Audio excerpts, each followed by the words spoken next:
Assalamu alaikum, dear students of class 7. I am Kanis Fatima with all of you. Today I am going to discuss about Unit 5, Lesson 5 from the textbook. Please open your book. Unit 5, Lesson 5, page 51 to 52. This is page 51, two women. A. Read the previous lessons 2 to 4 on Begum Rokeya and Helen Keller and complete the table 1 to 8 with information from the text. That means আমরা বুঝতে পারছি যে lesson 2 থেকে 4 আমাদের পড়তে হবে। নিশ্চয়ই আপনারা অলরেডি পড়ে ফেলেছেন বেগম রোকেয়া এবং হেলেন কেলার সম্পর্কে, মানে আমরা স্টোরি পিছনের দিকে পড়েছি, এখন সেগুলি থেকে আমরা এই ইনফরমেশনটা আমরা পূরণ করব। তো এখানে দেখতে পাচ্ছি যে কিছু কিছু ইনফরমেশন দেওয়া আছে, কিছু কিছু দেওয়া নেই। আসলে বেসিক্যালি এটা হচ্ছে একটা কম্প্যারিজন অ্যান্ড কন্ট্রাস্ট। আসলে দুইজনের মধ্যে কি মিল আছে কি নেই, কি তাদের তথ্য তাদের সম্পর্কে এখানে লেখা, যেগুলি নেই আমাদেরকে সেগুলি ফিল করতে হবে।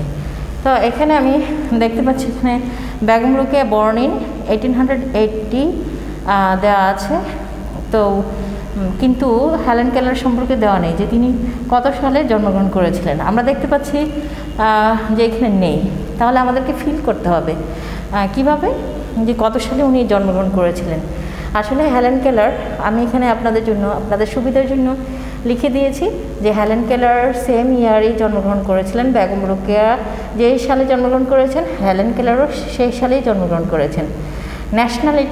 ন্যাশনালিটি হচ্ছে জাতীয়তা, মানে কোন দেশের সেই মানুষটা। তা আমি দেখতে পাচ্ছি বেগম রোকেয়া এখানে ফিল করে দেওয়া আছে Bengali, at that time Indian. এখন আমাদের দেশে সেই অংশটা বাংলাদেশের অন্তর্ভুক্ত হয়ে গেছে, কিন্তু অ্যাট দ্যাট টাইম সেই অংশটা ইন্ডিয়ার ছিল। কিন্তু হেলেন কেলার তিনি হচ্ছেন আমেরিকান, তিনি কিন্তু আমেরিকার। থার্ড নাম্বার ফ্যামিলি, এখন এইখানে আমাদের গ্যাপ রয়েছে, কিন্তু এখানে বলা আছে হেলেন কেলার পুয়ার ছিলেন, নট রিচ। তার পরিবারের যে ইনকাম সোর্সটা ছিল সেটা কি ছিল? Cotton plantation. তো source of income cotton plantation, সেটা করেই তার পরিবারের জীবিকা নির্বাহ করতে হতো। আর এখানে আমরা দেখি বেগম রোকেয়ার ফ্যামিলি কীরকম ছিল, রিচ ফ্যামিলি। ফাদার ছিল জমিদার, ল্যান্ডলর্ড, জমিদার। হ্যাঁ, দ্যাট মিনস বোঝাই যাচ্ছে তার ফ্যামিলি ব্যাকগ্রাউন্ড খুব ভালো, রিচ ফ্যামিলিতে তার বাবা বিয়ে করেছিলেন। ঠিক আছে, আপার ক্লাস সোসাইটির তার স্ট্যাটাস ছিল upper class society. Number 4 physical condition. Physical condition মানে হচ্ছে শারীরিক অবস্থাটা কেমন ছিল, পারফেক্ট মানে কেমন ছিল আমাদের এটা বলতে হবে। তা আমরা দেখতে পাচ্ছি Begum Rokeya physically all right, মানে পারফেক্ট ছিল। হেলেন কেলার সম্পর্কে এখানে বলা আছে ব্লাইন্ড ছিল, ডিফ ছিল এবং ডাম্ব, দ্যাট মিনস অন্ধ ছিল, বধির ছিল এবং বোবা ছিল। এক কথায় উনি সব রকমের প্রতিবন্ধী ছিল। আমরা পেজ নাম্বার 52-তে চলে যাই। ওকে, এখানে দেখতে পাচ্ছি 5 নম্বরে আছে এডুকেশন কোয়ালিফিকেশন নিয়ে বলা আছে।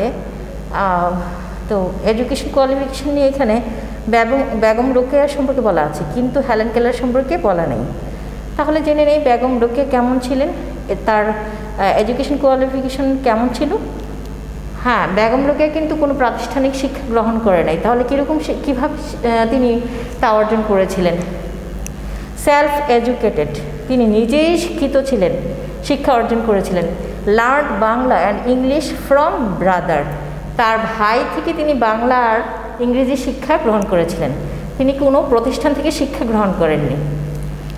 এবার দেখি আমরা হেলেন কেলার সম্পর্কে, এখানে যেহেতু তথ্যটা নেই, এটা কিন্তু আমাদের পূর্ববর্তী লেসনে রয়েছে, তো আপনাদের সুবিধার্থে আমি এখানে লিখে দিয়েছি তিনি কি করেছিলেন, কিভাবে শিক্ষা অর্জন করেছিলেন। দেখি, educated with the help of Annie Sullivan, BA degree with honours. Annie Sullivan নামক একজন ব্যক্তি ছিলেন যার মাধ্যমে, যার সাহায্যে তিনি পড়াশোনা করেছিলেন এবং BA ডিগ্রিও অনার্স ডিগ্রি তিনি কি অর্জন করেছিলেন? তার পক্ষে কি খুব সহজ ছিল? নিশ্চয়ই না, কারণ তিনি কি ছিলেন? অন্ধ, তারপরে বধির ছিলেন, আবার তিনি কথাও বলতে পারতেন না। কিন্তু তিনি এক রকমের শিক্ষা পদ্ধতি আছে ব্রেল, সেই শিক্ষা পদ্ধতির মাধ্যমে তিনি শিক্ষা গ্রহণ করেছিলেন এবং তাকে সহায়তা করেছিল যিনি, তার নাম ছিল অ্যানি সালিভান। নাম্বার 6 এখানে আছে aim in life. Aim in লাইফটা কি? মানে জীবনের কি লক্ষ্য? প্রত্যেকটা মানুষেরই লক্ষ্য থাকে, লক্ষ্য ছাড়া মানুষের জীবন হতে পারে না। তো এখানে বেগম রোকেয়ার আমি খেয়াল করলাম তার লক্ষ্য ছিল to establish women's right in the society. তার লক্ষ্য ছিল কিভাবে আমাদের এই যে নারীদের যে অধিকার সেটা সমাজে কিভাবে প্রতিষ্ঠিত হবে। অন দ্য আদার হ্যান্ড, অপরপক্ষে আমরা হেলেন কেলারকে দেখতে পাচ্ছি to help disabled people to learn. তার একটা উদ্দেশ্য ছিল যারা প্রতিবন্ধী, যারা অক্ষম, তাদেরকে কিভাবে মানে শেখানো যায় সেই কাজে তার সহযোগিতা করাই তার উদ্দেশ্য ছিল, কারণ তিনি নিজেই এই ব্যাপারে খুব ভুক্তভোগী ছিলেন। নাম্বার 7 আমি দেখতে পাচ্ছি এখানে অ্যাচিভমেন্টস দেওয়া আছে, তো আমি এখানে লিখে নিলাম অ্যাচিভমেন্টস। তাহলে আমাকে বুঝতে হবে অ্যাচিভমেন্টসটা আসলে কী। হ্যাঁ, অ্যাচিভমেন্টস হচ্ছে অর্জন, আমি সারা জীবনে কী কী অর্জন করলাম সেটাই অ্যাচিভমেন্টস। হ্যাঁ, তো অ্যাচিভমেন্টস আমরা বেগম রোকেয়াকে দেখতে পাচ্ছি তিনি অনেক কিছুই করেছেন, তার মধ্যে তিনি লিখেছেন a number of novels and short stories. তিনি অনেকগুলো উপন্যাস লিখেছেন এবং গল্প লিখেছেন। On the other hand Helen Keller কী করেছেন? তিনি লিখেছেন a number of books and articles. A number of books মানে বই, আর আর্টিকেলস আমরা দেখি যে এই যে কোনো একটা টপিকের উপরে লেখা নিয়ে আপনার বিভিন্ন ম্যাগাজিন বা বিভিন্ন দেশের পত্রিকাতে যে লেখাটা সেটাই হচ্ছে আর্টিকেলস। তো নাম্বার 8 ডেথ মানে মৃত্যুর সময়টা কত সাল। অনেক সময় এখানে ডেটও উল্লেখ থাকে, মান্থও উল্লেখ থাকে। তো এখানে আমরা দেখতে পাচ্ছি এই ইনফরমেশন থেকে কালেক্ট করতে পেরেছি যে বেগম রোকেয়া 1932 মানে 1932 সালে মৃত্যুবরণ করেছিলেন, আর হেলেন কেলার মৃত্যুবরণ করেছিলেন 1968। হ্যাঁ, এখানে একটা সিমিলারিটি আছে জন্মসালে, কিন্তু এখানে মৃত্যুসালে কোনো সিমিলারিটি নেই। Okay, let's go to the topic B. Now students read the completed chart and write 1 or 2 sentences for each of the 8 points in the chart. Look at the examples.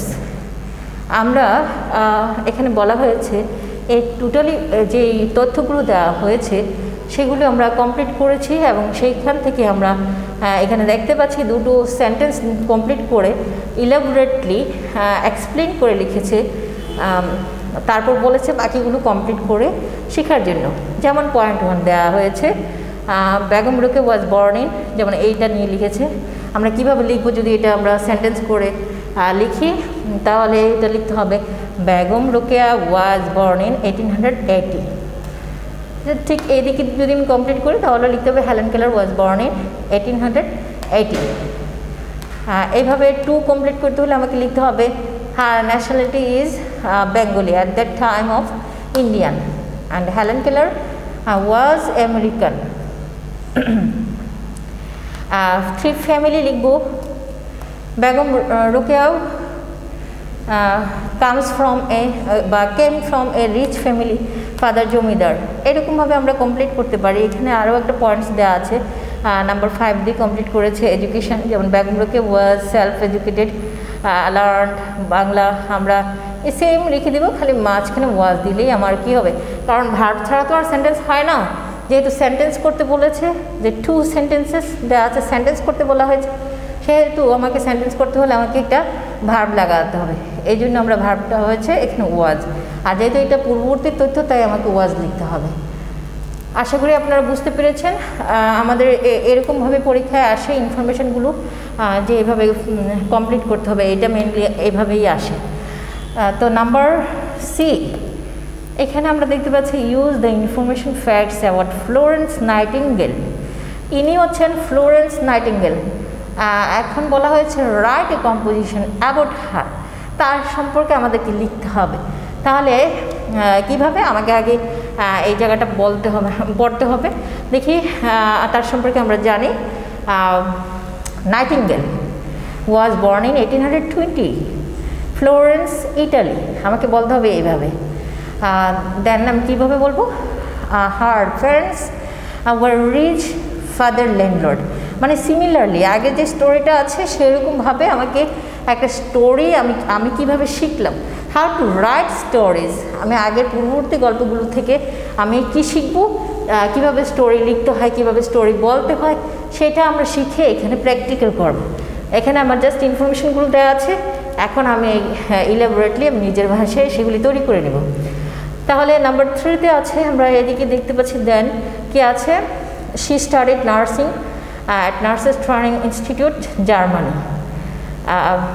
তারপর আমি বলবো her first job in a London hospital. Then she went to Turkey with a group of 38 nurses to work for the sick British soldiers during the Crimean war. এই ওয়ারটা হচ্ছে Crimean war, যেটা সংগঠিত হয়েছিল 1853 to 56। তারপর আমি বলতে হবে এভাবে যে she work day night to help the wounded soldiers. যারা আহত হয়ে, যে সৈনিকরা আহত হয়ে যেত তাদের জন্য উনি কাজ করতে খুব মানে কঠোর পরিশ্রম করতেন, দিন নাই রাত নাই। এভাবে যেমন এখন আমাদের কোভিড-19-এর জন্য ডক্টর এবং নার্সরা যেভাবে কাজ করে থাকেন। তো নাইটিঙ্গেল আমরা তথ্যটা পেয়ে গেলাম কি, যে তিনি একজন নার্স ছিলেন। কী ছিলেন? নার্স ছিলেন।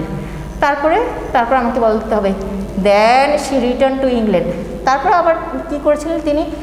ইংল্যান্ডে ফিরে গিয়েছিলেন। তারপরে কি করেছিলেন? She wrote a topic title the lady with the lamp by the Times rule in nursing. She set up Nightingale school for nurses in London. তিনি একটা স্কুলও প্রতিষ্ঠিত করেছিলেন যার নাম দিয়েছিলেন Nightingale school for nurses in London. She died 13 August 1910। তিনি মৃত্যুবরণ করেছিলেন 1910 সালের 13ই আগস্ট। তো this is all from this topic. তো from this topic actually we learn how to write a story and how to talk about a person. This is all. Okay, thank you very much. Allah Hafiz.